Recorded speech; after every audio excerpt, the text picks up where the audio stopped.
नमस्कार,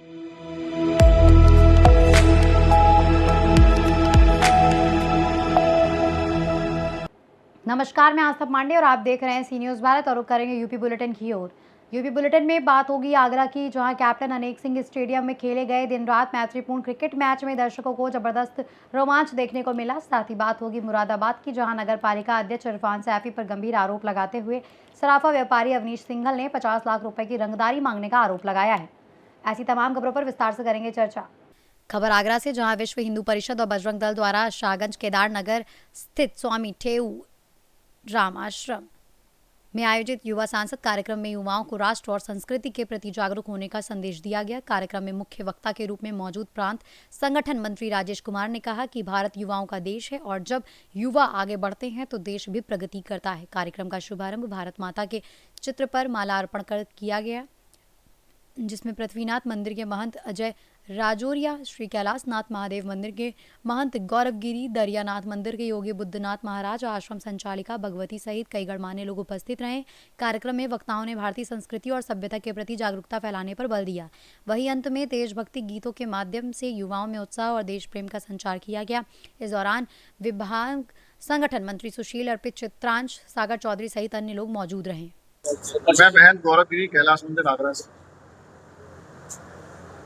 किस तरीके का कार्यक्रम का आयोजन किया गया?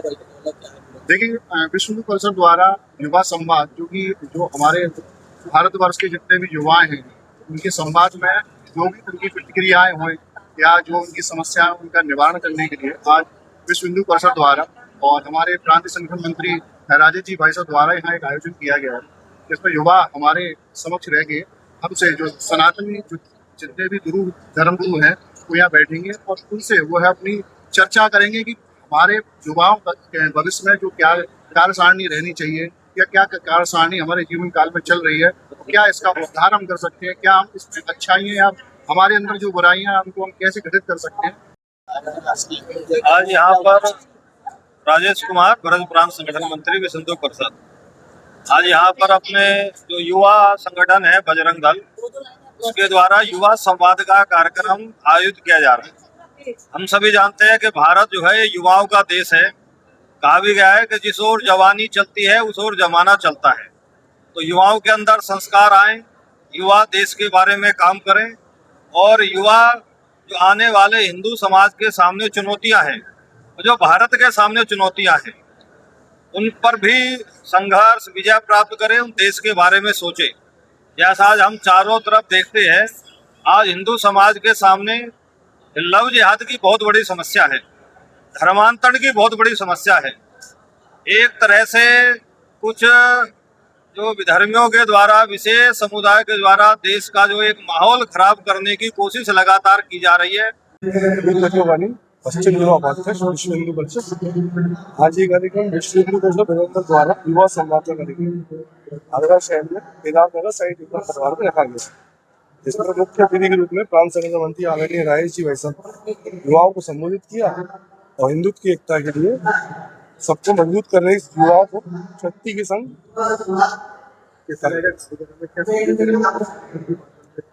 कार्यक्रम कि आगरा शहर महानगर के सभी युवा युवतियों को विश्व हिंदू परिषद द्वारा ये बात बताने की कोशिश की गई है, हमें अपने जीवन में किस तरह के व्यवहार रख करके अपनी दिनचर्या के संग अपने विचारों में ऐसा परिवर्तन लाए कि हम राष्ट्रवादी चिंतन हमारा बना रहे। आगरा से सी न्यूज़ संवाददाता अनुज की रिपोर्ट। खबर आगरा से, जहां कैप्टन अनेक सिंह स्टेडियम में खेले गए दिन रात मैत्रीपूर्ण क्रिकेट मैच में जबरदस्त रोमांच देखने को मिला, जहां टॉस जीतकर पहले बल्लेबाजी करते हुए फार्मर वॉरियर्स ने 20 ओवर में 158 रन बनाए। लक्ष्य का पीछा करने उतरी और थ्रो स्ट्राइकर टीम ने शानदार मुकाबला किया, लेकिन 154 रन पर ऑल आउट होकर मात्र 4 रन से मैच हार गई। मैच का उद्घाटन राष्ट्रकवि एवं डॉक्टर अरुण कुमार उपाध्याय ने किया, जबकि आयोजन में डॉक्टर विभू उपाध्याय की अहम भूमिका रही। पूरे मुकाबले में दोनों टीमों के खिलाड़ियों के बीच जोश, उत्साह और खेल भावना देखने को मिली। वहीं युवाओं में भी खास उत्साह नजर आया। इस अवसर पर डॉक्टर अरुण उपाध्याय ने खिलाड़ियों को शुभकामनाएं देते हुए भविष्य में ऐसे मैत्रीपूर्ण मैचों के आयोजन की कामना की। एक्चुअली मेरे हॉस्पिटल पर जी जितने भी मेडिकल रिप्रेजेंटेटिव आते हैं जी और मैं देखता हूँ ये लोग सुबह से शाम तक क्लिनिक टू क्लिनिक, हॉस्पिटल से क्लिनिक इधर भागते रहते हैं और इनको सुकून की ज़िंदगी नहीं मिलती। इन पर इतना प्रेशर रहता है। तो मैंने ये प्रयास किया है विगत 4-5 सालों से कि मैं इनको लेकर के गेट टुगेदर करता हूँ। मेरे यहाँ जितने भी 60-70 MR आते हैं सबको लेकर के हम गेट टुगेदर करते हैं। साल में 2 बार क्रिकेट मैच कराते हैं। ये अनेक सिंह स्टेडियम में यहाँ लेकर के पूरा फैमिलियर और फ्रेंडली मैच होता है यहाँ पर जी। सारे जितने भी मेडिकल से संबंधित हैं, डॉक्टर्स हैं, MR हैं, उनकी सबकी अपनी फैमिली यहाँ पर है, बच्चे हैं। यहीं पर खाना पीना स्नैक्स सब कुछ चलता है। कम से कम 5-6 घंटे का ये कार्यक्रम यहाँ पर, एक फ्रेंडली मैच, उसके साथ गेट टुगेदर, कुछ यहाँ पर कल्चरल प्रोग्राम हम लोग महिलाओं के कराते हैं, फिर उनको गिफ्ट प्रदान करते हैं। जी। कुल मिलाकर के ये संदेश हम देना चाहते हैं इस मैच के माध्यम से कि ये लोग अथक प्रयास और मेहनत करते हैं, इनको कुछ सुकून का समय गुजार सकें। बिल्कुल। ये मौका इनको प्रदान करने की कोशिश करता हूँ मैं, और इसीलिए सारे MR मेरे साथ मिलकर के यहाँ पर कंधे से कंधा मिलाकर के व्यवस्थाएं संभालते हैं। और आज एक फ्रेंडली मैच यहाँ पर होने जा रहा है जिसको फार्मा लीग कहते हैं, हम क्रिकेट लीग कहते हैं, जिसमें और कुछ स्ट्राइकर हैं, फार्मा वॉरियर हैं, इनके बीच एक मैच होने जा रहा है। अभी प्रारंभ हो चुका है और उसके बाद जो विजयी होगा उसको पूरी शील्ड दी जाएगी और सबको व्यक्तिगत मूवमेंट को देकर के सम्मान कर लेंगे। एक क्या संदेश देना चाहोगे अन्य लोगों के लिए इस मैच के दौरान? मैं तो यही कहूँगा कि ये जितनी भी युवा पीढ़ी है, हिंदुस्तान की युवा पीढ़ी अगर वक्त से उठ कर के सुबह उठ कर के व्यायाम करे, योगा करे, घूमे टहले, व्यायाम कर खेले, अगर खेलेगा तो निश्चित उसका मानसिक और शारीरिक स्वास्थ्य अच्छा होगा और वो व्यक्तिगत कैरियर के साथ साथ देश हित में अच्छा कार्य कर पाएंगे। मैं तो यही कहूँगा कि जितने भी युवा पीढ़ी हैं, युवा लोग हैं, ये देर रात तक जगने की बजाय जल्दी समय से सोएं और सुबह जल्दी सूर्योदय से पहले उठ जाएं और इस तरह से एक्टिविटी करते रहेंगे तो सुनिश्चित समझिए कि हिंदुस्तान का जो भविष्य है इन्हीं युवाओं के कंधों पर है। हमारा युवा अगर स्वस्थ होगा, हमारा युवा अगर मस्त होगा, हमारा युवा अगर हिंदुस्तान की परंपराओं को लेकर के चलने वाला होगा तो सुनिश्चित समझो कि हिंदुस्तान का भविष्य बहुत चमत्कृत रूप से, जिसे हम विश्व गुरु के रूप में कहते हैं, वो निश्चित ही उसी पायदान पर पहुँचेगा। थैंक यू जी। मेरा नाम डॉक्टर विभू उपाध्याय है, मैं ऑर्थोपेडिक सर्जन हूँ। आज किस तरह का ये टूर्नामेंट का आयोजन है? आज एक बहुत फ्रेंडली टूर्नामेंट हो रहा है डॉक्टर्स और रिप्रेजेंटेटिव्स के बीच में जी। यहाँ पे कैप्टन अनेक सिंह स्टेडियम में। जी हाँ। तो क्या देखने को मिलेगा आज आपकी टीम के द्वारा और विपक्षी टीम के द्वारा?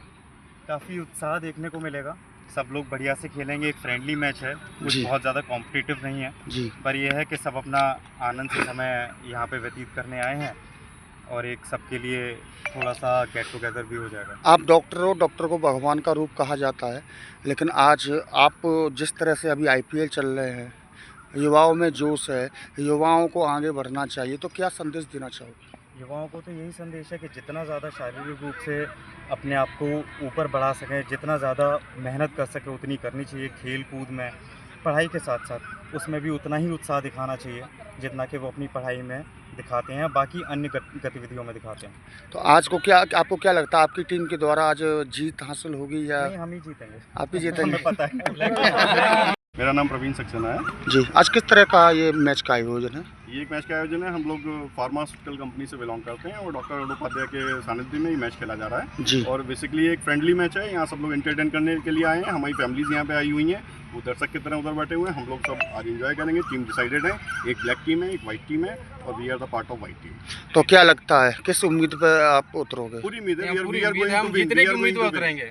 हम लोगों ने टॉस जीता है, बिल्कुल। we are finally going to जीता है तो win। मैच भी जीतेंगे हम, इस उम्मीद से मैच भी जीतेंगे। ठीक, ओके। मेरा नाम रविंद्र पाल सिंह है और फार्मा टीम से हम बिलोंग करते हैं, मदर फार्मा से जी। और हम लोग ये चाहते हैं कि जैसे सर के अरुण सर के उसमें संज्ञान में जो मैच हो रहा है जी। ये मैच अच्छे से अच्छा हो और हम जीतने की उम्मीद से आए। जैसे हमारी वाइट कलर टीम है तो ये सबसे अच्छा मैच जीते। वो विपक्षी टीम आप कह रही है हम जीतेंगे? नहीं, सब वो अपना अपना कहते हैं, हम भी अपना कह रहे हैं, हम बिल्कुल जीत के जाएंगे। हमने टॉस जीता है, हम भी मैच जीतेंगे। नहीं लग रहा के साथ है, उधर युवा ज़्यादा हैं, वह इधर भी हैं, वो उधर भी, यहाँ इधर भी है, यहाँ इधर भी, अनुभव यहाँ अनुभव ज़्यादा है। अनुभवी है। यहाँ अनुभव ज़्यादा है। Thank you. आगरा से सी न्यूज़ संवाददाता विष्णु बघेल की रिपोर्ट। खबर अयोध्या से, जहां खंडासा थाना क्षेत्र के बरौली गांव में एक महिला ने अपने ट्रक चालक पति मनोज कुमार के लापता होने की शिकायत वरिष्ठ पुलिस अधीक्षक डॉक्टर गौरव ग्रोवर से करते हुए कार्रवाई की गुहार लगाई है। पीड़िता ने अपने शिकायती पत्र में बताया कि उनके पति 18 मार्च 2026 को घर से दिल्ली गए थे। वहां लोहा मंडी स्थित ट्रांसपोर्टर अमर बहादुर सिंह के यहां ट्रक चलाने का काम करते थे। महिला के अनुसार 21 से 22 अप्रैल की मध्य रात तक उनकी अपनी पत्नी से बात हुई थी। परेशान महिला ने जब ट्रांसपोर्टर से संपर्क करने की कोशिश की तो उसने कोई स्पष्ट जवाब नहीं दिया और फ़ोन काटने लगा। महिला ने यह भी आरोप लगाया कि गांव के ही प्रदीप कुमार द्वारा ही उनके पति की नौकरी लगवाई गई थी, लेकिन अब वो भी कोई जानकारी देने से इनकार कर रहा है। पीड़िता ने अपने पति के साथ किसी अनहोनी की आशंका जताते हुए एसएसपी से प्रभावी जांच और कार्रवाई की मांग की है। वहीं खंडासा थाना प्रभारी निरीक्षक सुरेंद्र कुमार सोनकर ने बताया कि चूंकि घटना दिल्ली से जुड़ी है, इसलिए जांच संबंधित दिल्ली पुलिस द्वारा ही की जाएगी। हालांकि पीड़िता से ट्रांसपोर्टर और अन्य संबंधित लोगों की जानकारी मांगी गई है ताकि आगे की कार्रवाई की जा सके।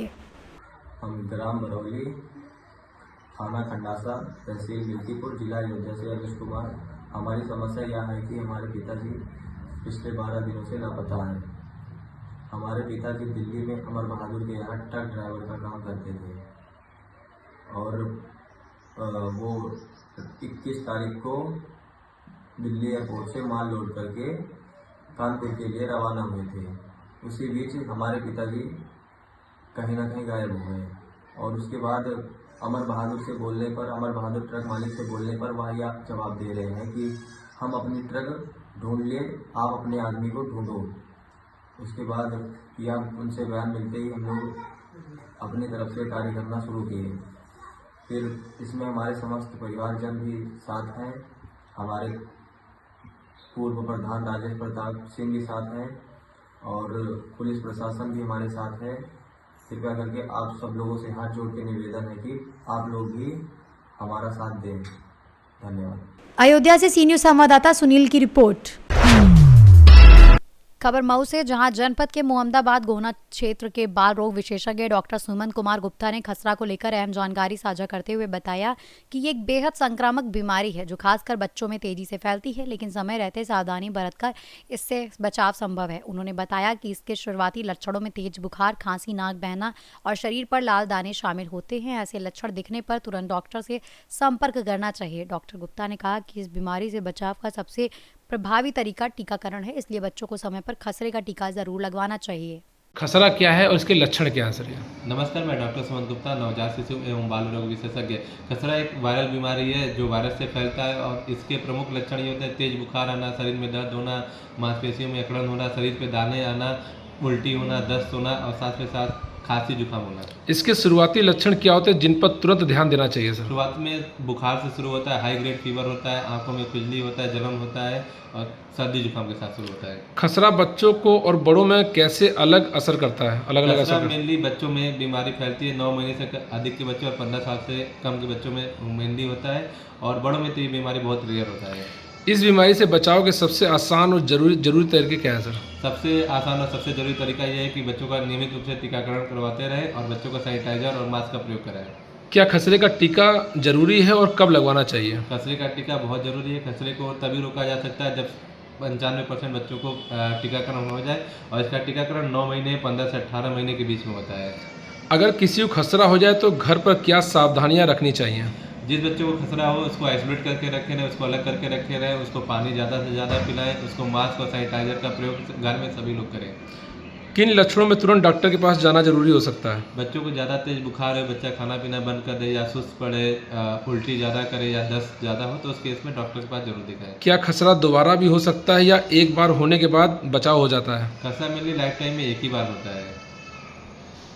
गांव और शहर में इसके फैलने के तरीके में क्या फ़र्क है? गांव में क्राउडेड प्लेस होता है, गांव में मतलब स्पेस कम होता है तो इस वजह से खसरा एक दूसरे से बहुत तेज़ी से फैलता है और शहर में खसरा थोड़ा रेयर होता है। सर जैसे छुआछूत की वजह से फैलता है क्या ऐसे खसरा? हाँ, खसरा छुआछूत की वजह से भी फैल सकता है। आप लोगों को क्या संदेश देना चाहेंगे ताकि वो सुरक्षित रहें? खसरे के लिए मेनली आप टीकाकरण टाइम से करवाते रहें, मास्क और सैनिटाइजर का प्रयोग करें और साफ़ सफाई का ध्यान रखें। सर घरेलू उपाय क्या है? जैसे सर डॉक्टर तो एक आना है। खसरा मिलनी वायरल इन्फेक्शन है। वायरल इन्फेक्शन सेल्फ लिमिटेड होता है, मतलब अपने आप से जाने वाली बीमारी है। जब तक इसमें कोई गंभीर लक्षण ना हो तो घरेलू उपाय किए जा सकते हैं। जैसे इसमें तेज बुखार आता है तो आप बच्चों को पानी पिलाएं, पट्टी करें, बुखार की दवा दें। अगर सर्दी जुकाम है तो काढ़ा वगैरह दे सकते हैं बच्चे को। सब माता पिता को पता कैसे लगेगा कि बच्चे को खसरा जैसी बीमारी हो गई सही? तेज बुखार के साथ बच्चे में पूरे शरीर पे दाना आएगा, बिल्कुल फ्लैट दाना होगा। एक माता माई होती है जिसको लोग चिकन पॉक्स कहते हैं, उसमें दाने थोड़े बड़े होते हैं और आजकल लोग इसी में कन्फ्यूजन है। खसरे को लोग अधिकतर चिकन पॉक्स समझ के इलाज कर रहे हैं। मऊ से सी न्यूज़ संवाददाता प्रमोद विश्वकर्मा की रिपोर्ट।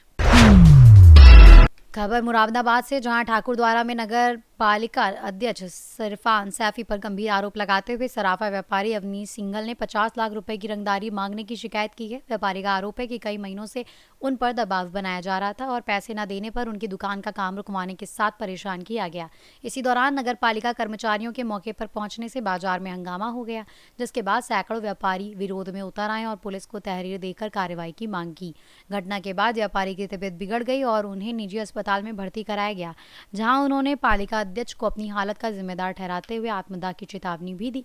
फिलहाल पुलिस मामले की जांच में जुटी है, जबकि व्यापारियों ने चेतावनी दी है कि कार्रवाई न होने पर बाजार बंद कर बड़ा आंदोलन किया जाएगा। क्या मामला?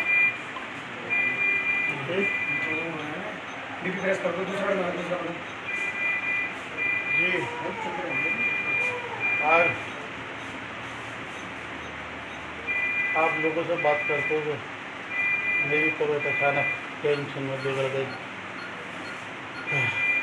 चेयरमैन इरफान सैफी ने मुझे लगातार 4 महीने से मुझे मानसिक रूप से टॉर्चर किया है। आज मेरी हालत नाप हो चुकी है। यदि प्रशासन मेरा साथ नहीं देता है तो मैं आत्महत्या भी कर सकता हूँ। कृपया प्रशासन से कहे वो मेरी सहायता करें। रंगदारी मांगने वाले चेयरमैन को जेल भिजवाए। ये मेरी दुकान के आगे अवैध कब्जा करना चाहते थे और मुझे इन्होंने बुलवाया 2-3 बार। जब भी मैं जाता था तो ये कहते थे कि मेरे आदमी बैठे, आप इनसे बात कर लो। तो मैं इनके आदमी से बात करता था, वो मुझसे 50 लाख रुपये की रंगदारी मांगते थे। मैं 50 लाख रुपये रंगदारी में किस बेच पे देता हूँ? मैं दुकान मेरी थी, मेरा नक्शा पास है। मेरे फादर के टाइम से दुकान मेरे पास सब नक्शा पास, मैं 25 साल से दुकान चलाता आ रहा हूँ। आज इन्होंने दुकान कब्जा करने के अंदेशा से, अवैध उपाय से, बिना कोई नगर पालिका परमिशन से, बिना किया आज इन्होंने मेरी दुकान पर कब्जा करने के लिए आज इन्होंने गाड़ी में रखकर खोखा भेजा। वो तो व्यापारी लोगों ने मेरा साथ दिया और उसको घर से भगाया। पुलिस मेरा साथ दे। अन्याय अन्याय अन्याय हो रहा है मेरे साथ। मेरी आवाज़ मुख्यमंत्री तक पहुँचाई जाए, बस मेरी आप लोगों से विनती यही है। सारे लोग आए हुए हैं इरफान सैफी नगर अध्यक्ष चेयरमैन के खिलाफ रिपोर्ट कराने के लिए। क्या मामला? ये हमेशा रंगदारी करता हर व्यापारी से। काफ़ी व्यापारी उसको पैसे दे के आ चुके हैं, काफ़ी लोग परेशान हैं। वो मुझसे 50 लाख की रंगदारी मांग रहा था। मेरे मना करने पर उसने आज जबरन एक खोखा मेरी दुकान के आगे रखवाने की कोशिश करी। वो तो अच्छा था, व्यापारी लोग मेरे साथ थे, सब लोग सामने आए और उसके बाद हम एसडीएम साहब पे गए। एसडीएम साहब ने बहुत लताड़ लगाई चेयरमैन साहब की कि आपने बिना प्रस्ताव करे बोर्ड का आपने किस तरह से, आप क्या कर रहे हैं। सीधा सीधा था कि उसको मुझसे रंगदारी लेनी थी 50 लाख रुपए की, बस वो नहीं दे पाया तो उसने खोकर रखने की कोशिश की। अभी आप मुरादाबाद से सी न्यूज़ संवाददाता जाबिर की रिपोर्ट।